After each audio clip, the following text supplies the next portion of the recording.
আম্মু আজকে বেগুন ঘাটি করেছিল। আমার এই ঘাটিটা অনেক পছন্দের। আর বেগুন ঘাটিতে কিন্তু শুধু বেগুন নয়, বেগুনের সাথে অন্যান্য সবজিও দিতে হয়। বাট বেগুনের পরিমাণটা বেশি দিতে হয়। আর অন্যান্য সবজি অল্প পরিমাণে। তো এই তো আম্মু সবকিছু রেডি করে রেখেছিল ঘাটি করার জন্য। আর পুঁই মুচটি কিন্তু বেগুন ঘাটিতে দেওয়ার জন্য না, এটা আম্মু ভাজি করবে। যার জন্য কেটে রেখেছিল। আর এই তো এখানে আম্মু মাছ ভালোভাবে ১ম এ কষিয়ে নিচ্ছিল। আর টমেটোও কিন্তু বেগুন ঘাটিতে দিতে হয় আরকি। বাট পরে দিতে হয়। আর এই তো এখানে আম্মু বেগুন, মূলা বেগুন ঘাটিতে মাস্ট দিতে হয়। তাহলে মানে বেগুন ঘাটির মেইন টেস্ট পাওয়া যায়। তার সাথে আম্মু মিষ্টি কুমড়া দিয়েছিল, ফুলকপি, কিছুটা আলু ঝুরি করে দিয়েছিল। আর ওই তো টমেটো দিয়েছিল। আর সাথে দিয়েছিল চাল কুমড়ার বড়ি।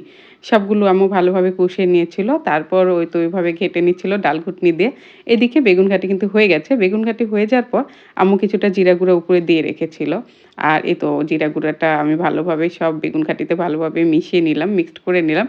তারপরে এই তো খাওয়ার জন্য আমরা আরকি সবাই খাবো। যার জন্য আমি বাটিতে উঠিয়ে নিচ্ছিলাম। আর এই হাঁড়িটা কিন্তু অনেক মজার হয়। আমাদের অনেক পছন্দের।